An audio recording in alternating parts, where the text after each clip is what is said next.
राजधानी रायपुर में चोरी के सामान की अवैध खरीद फरोख्त पर रोक लगाने के लिए नॉर्थ जोन पुलिस ने कबाड़ियों और स्क्रैप यार्ड संचालकों के खिलाफ सघन अभियान चलाया। खमतराई, गुड़ियारी और उरला क्षेत्रों में एक साथ छापेमारी कर 6 कबाड़ी संचालकों पर कार्रवाई की गई। ये कार्रवाई पुलिस उपायुक्त नॉर्थ जोन मयंक गुर्जर के निर्देशन में अतिरिक्त डीसीपी आकाश मरकाम और एसीपी उरला पूर्णिमा लामा के नेतृत्व में की गई। अभियान के दौरान करीब 38,000 रुपए मूल्य का कबाड़ और संदिग्ध सामग्री जब्त की गई। खमरताई के रामा भाटा, गुड़ियारी और उरला के मेटल पार्क सहित कई ठिकानों पर दबिश दी गई, जहां लोहे का स्क्रैप, पाइप और सरिया बरामद हुआ। कुछ वाहनों को भी जब्त किया गया है। पुलिस ने सभी 6 कबाड़ियों के खिलाफ बीएनएस और बीएनएसएस की विभिन्न धाराओं के तहत मामला दर्ज किया है। अधिकारियों ने साफ कहा कि चोरी के सामान की खरीद बिक्री पर रोक लगाने के लिए अभियान आगे भी जारी रहेगा। श्री मयंक गुर्जर के नेतृत्व में लगातार उत्तर जोन के द्वारा कार्रवाई की जा रही है। इसी क्रम में उत्तर जोन में थाना प्रभारियों को चोरी पर अंकुश लगाने के लिए जो कबाड़ी हैं, कबाड़ियों पर कार्रवाई हेतु निर्देशित किया गया था, जिस क्रम में थाना खमतराई, गुड़ियारी और उरला में 6 जो कबाड़ियों के विरुद्ध बीएनएसएस और बीएनएस की विभिन्न धाराओं के विरुद्ध कार्रवाई की गई, जिसकी कुल कीमत 38,000 से अधिक बताई जाए से लोहे और जिसकी कुल कीमत करीब 38,000 रुपये के आसपास है, जिसमें इनके विरुद्ध कार्रवाई की गई है। इस तरह की कार्रवाई उत्तर जेल में लगातार जारी रहेगी। राजधानी रायपुर में साइबर ठगी का मामला सामने आया है, जिसमें एक भाजपा विधायक को निशाना बनाया गया। ठग ने खुद को भाजपा के एक बड़े नेता का पीए बताकर डीजल के नाम पर पैसे की मांग की और कुल 10,000 रुपए ट्रांसफर करा लिए। जानकारी के अनुसार आरोपी ने फोन पर खुद को नितिन नवीन का पीए बताया और भरोसा जीतकर विधायक से पहले 4500 और फिर 5,500 रुपए ट्रांसफर करवा लिए। घटना के बाद खमराडी थाने में एफआईआर दर्ज कर ली गई है। पुलिस और क्राइम ब्रांच मामले की जांच कर रही है। वहीं कांग्रेस की ओर से कानून व्यवस्था पर सवाल उठाते हुए प्रतिक्रिया दी गई है। एफआईआर दर्ज कराया आपने?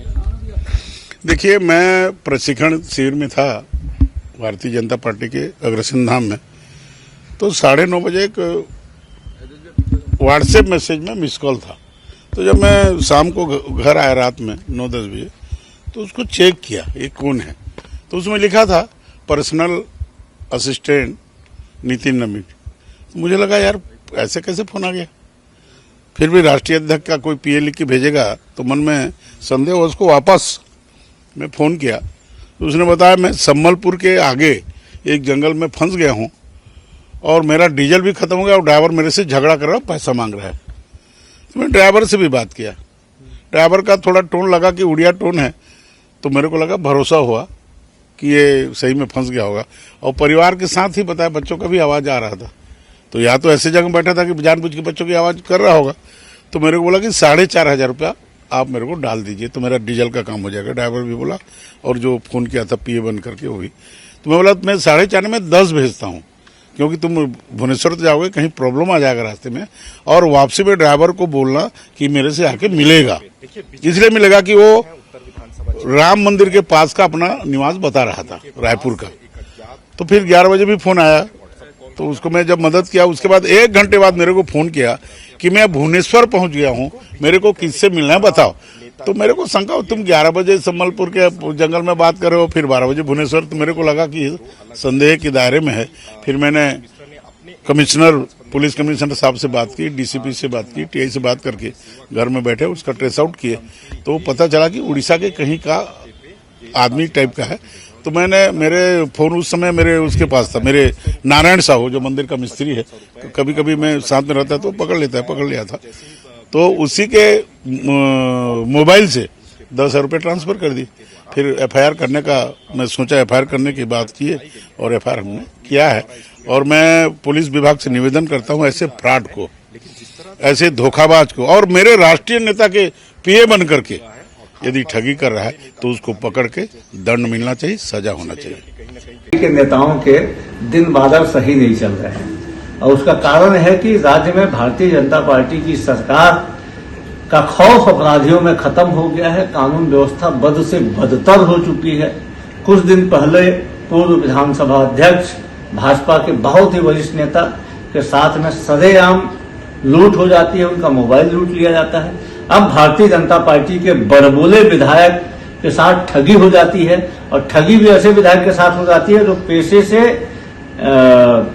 अधिवक्ता है, इनकम टैक्स के सलाहकार हैं।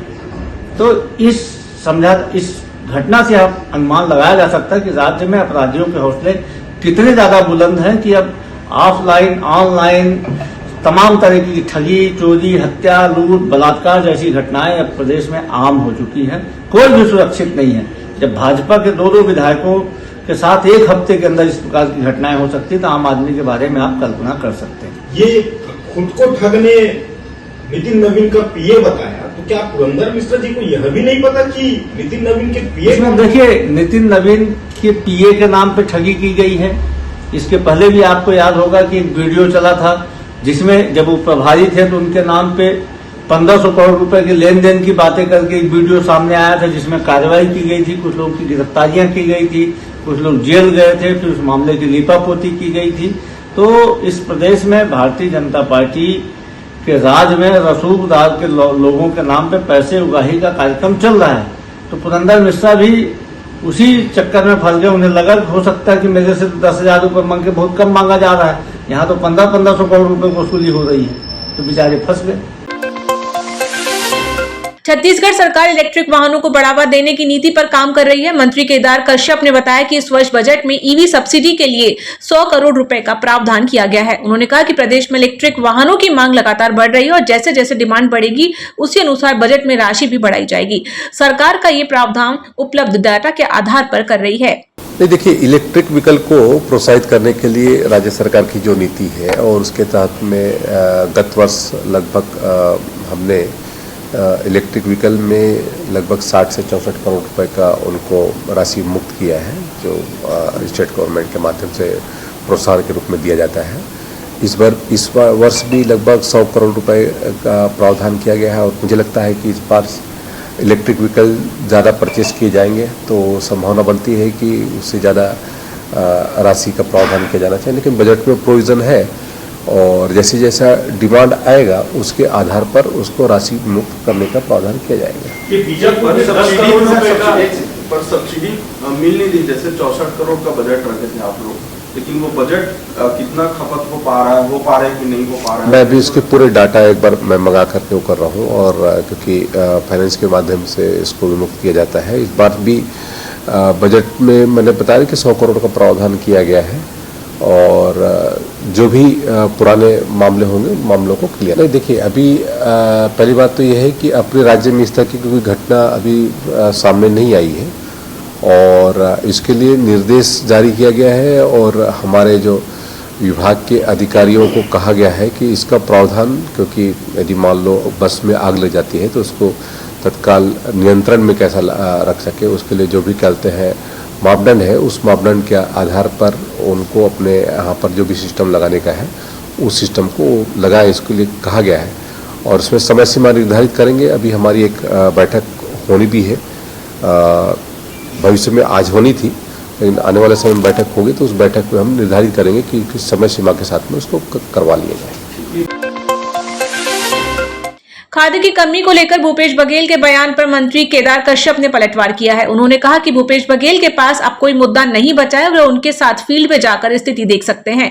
मंत्री ने कहा कि खाद और बीज की उपलब्धता वैश्विक परिस्थितियों और अंतर्राष्ट्रीय हालात के कारण प्रभावित हुई है।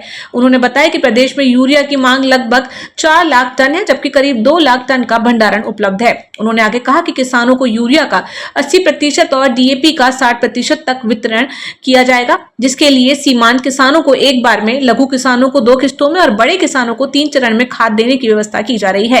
केदार कश्यप ने कांग्रेस पर आरोप लगाते हुए कहा कि वह जानबूझकर पैनिक और अफरा तफरी का माहौल बना रही है। भूपेश बघेल जी के पास में वर्तमान में ऐसा कोई मुद्दा नहीं है और भूपेश बघेल जी मेरे साथ चले जिस भी सोसाइटी में चलना हो, और खाद और बीज की जो स्थिति है, वैसे तो आज के डेट पे जब हम बात करें तो वैश्विक स्तर पर जो हमारे यहाँ पर युद्ध की स्थिति है उसके कारण से जो इस सब चीज़ों का हमको सामना करना पड़ा, उसके बावजूद भी माननीय मुख्यमंत्री शिव सुजय साई जी के मार्गदर्शन में जो हम लोगों ने काम किया, यदि हम बात करें तो हमारे यहाँ पर यूरिया लगभग 4 लाख 78 कहते हैं टन का जो कहते हैं डिमांड है, उसकी तुलना में भंडारण लगभग 2,21,000 हमारा भंडारण हो चुका है। और लगभग यदि हम बात करें तो 50% हमारा भंडारण हो गया है।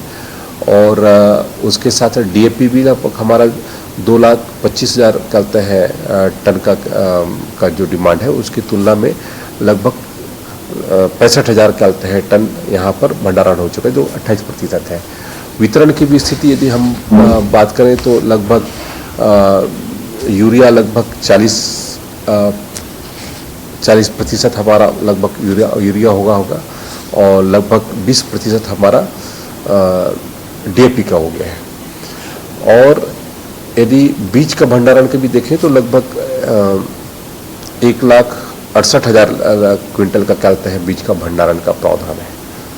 और यदि हम यूरिया और DAP का वितरण का भी हम देखें तो जो आपूर्ति के आधार पर हमने जो वादा किया है, यूरिया हम 80% हम देंगे, DAP हम 60% तक हम कहते हैं आपूर्ति हम करेंगे। ये और यदि उसके आपूर्ति नहीं होने की स्थिति में हम नैनो यूरिया और DAP के माध्यम से उनको आपूर्ति करेंगे, ये हमने प्रावधान किया हुआ है। सीमांत किसानों को एक साथ हम यूरिया देंगे और लघु किसानों को 2 किस्तों में हम यूरिया प्रदान करेंगे। बड़े किसानों को 3 किस्तों पर हम यूरिया प्रावधान करेंगे।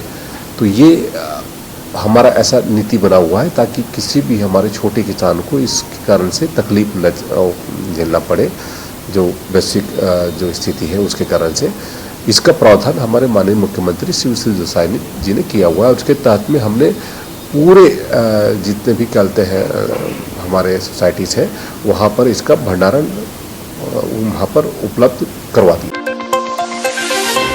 कांग्रेस में भूपेश बघेल को लेकर चल रही चर्चाओं के बीच मंत्री केदार कश्यप ने बयान दिया है। उन्होंने कहा कि भूपेश बघेल किसी को आगे बढ़ने नहीं दे रहे हैं। साथ ही उन्होंने कहा कि इस विषय पर चरणदास महंत बेहतर जानकारी दे सकते हैं। मंत्री ने दावा किया कि प्रदेश कांग्रेस अध्यक्ष दीपक बैस के साथ भी ऐसी स्थिति बन रही है। उन्होंने आरोप लगाया कि कांग्रेस में आदिवासी नेतृत्व को लेकर स्थिति सही नहीं है और उन्हें आगे बढ़ने से रोका जा रहा है। भूपेश बघेल जी तो सबको खत्म कर दिया और ये तो अच्छे तरीके से आदरणीय चरणदास महंत जी बता पाएंगे, आदरणीय हमारे पूर्व उप मुख्यमंत्री श्री TS बाबा जी बता पाएंगे।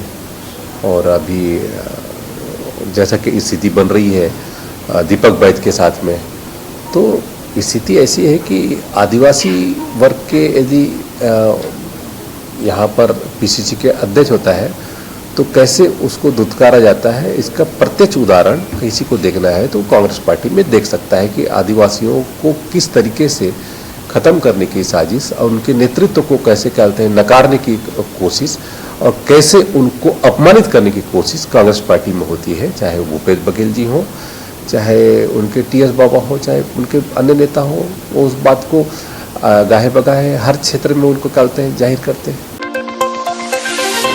रायपुर कमिश्नर पुलिस ने ऑनलाइन सट्टा के खिलाफ बड़ी कार्रवाई करते हुए कई राज्यों में दबिश देकर 5 पैनल ध्वस्त किए हैं। इस दौरान 26 सटोरियों को गिरफ्तार किया गया है। पुलिस के अनुसार आरोपी लोटस 365 और lionfour.com जैसे ऐप्स के जरिए ऑनलाइन सट्टा संचालित कर रहे थे। कुल 14 सट्टा ग्रुपों का खुलासा हुआ है। कार्रवाई में करीब 18 लाख रुपए नगद, 74 ATM कार्ड और लगभग 50 लाख रुपए का अन्य सामान जब्त किया गया। पुलिस ने बताया कि अब तक 100 से अधिक ऑनलाइन सटोरियों को गिरफ्तार कर जेल भेजा जा चुका है। क्राइम ब्रांच ने रायपुर के 4 थाना क्षेत्रों में दर्ज मामलों के आधार पर ये कार्रवाई की है। लगातार ऑनलाइन सट्टा जुआ के खिलाफ कार्रवाई की जा रही है। उसी में हम लोग एक बड़ा ऑपरेशन के तौर पे 15 दिन से कुछ लोगों को, जो IPL सीजन अभी फिनिश लास्ट फेज में है, तो कुछ लोगों को टारगेट में लेके हम लोग कार्रवाई कर रहे थे, मतलब टेक्निकल एनालिसिस करते हुए केस को बिल्ड कर रहे थे। तो स्टार्टिंग एक तेलीबांधा में प्रक्रिया से कार्रवाई स्टार्ट हुई थी, जिसमें नमन जग्गी और आयुष जैन के नाम के 2 आदमी को हमने पकड़ा। उसमें हमको लायन और लोटस एक्सचेंज, लोटस बुक के नाम पे 2 पैनल्स मिले, जो नागपुर और आउटसाइड कोलकाता के स्टेट में भी लिंक्ड उनके जो पैनल से वो बैठे थे। तो पूरा एनालिसिस करके टीम्स को वहां भेजा गया है और कोलकाता से हम लोग टोटल 9 लोगों को पकड़ के लेके आए। उसमें मेन जो चलाने वाले हैं उनका नाम है अमन नतानी और राम ललवानी। तो इसका टोटल जो है 14 लोगों को हमने गिरफ्तार किया तेलीबांधा के प्रकरण में, और 8 लाख कैश और कुछ मोबाइल्स और लैपटॉप्स भी रिकवर किया गया है। तो लायन और लोटस नाम के बुक इसमें ये मेन संचालन कर रहे थे।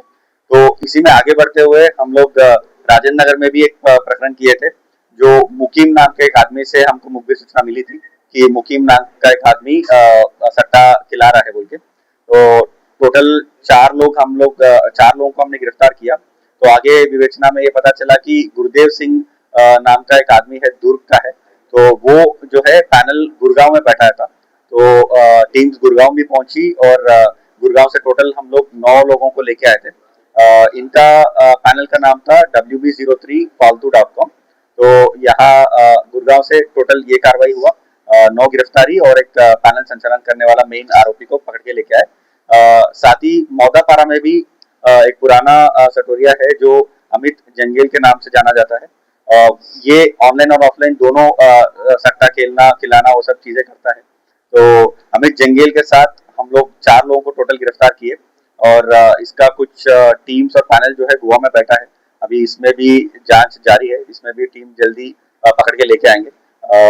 नेक्स्ट तिल्दा में भी ग्रामीण एरिया तिल्दा में भी हम लोग कार्रवाई किए हैं, जिसमें टोटल 3 लोगों को पकड़े और राहुल फतलानी नाम का मेन आरोपी है जो तिल्दा में बैठ के सट्टा संचालन कर रहा था।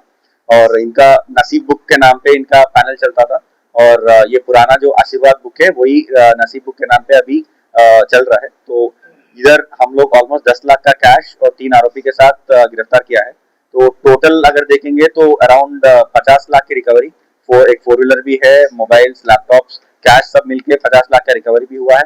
और अगर तेलीबांधा का प्रकरण में नमन जग्गी के साथ देखेंगे तो टोटल 30 की गिरफ्तारी और 50 लाख की रिकवरी हुई है। ये इसमें मैं और एक खास बात बताना चाह रहा हूँ कि जब से कमिश्नरेट बनी है टोटल सट्टे की कार्रवाई में हम लोगों ने 100 लोगों को अब तक आज की गिरफ्तारी से टोटल 100 की संख्या पार हो गई है। तो टोटल 100 की गिरफ्तारी हुई है और 18 सट्टे के प्रकरण में 100 की गिरफ्तारी हुई है। तो इसका लिंक्स अभी यही 4 प्रकरण में काफी लोगों का नाम भी खुला है। तो ये ना सोचे कि IPL सीजन खत्म हो गया तो रायपुर कमिश्नरेट की पुलिस अब इसके ऊपर कार्रवाई नहीं करेगी।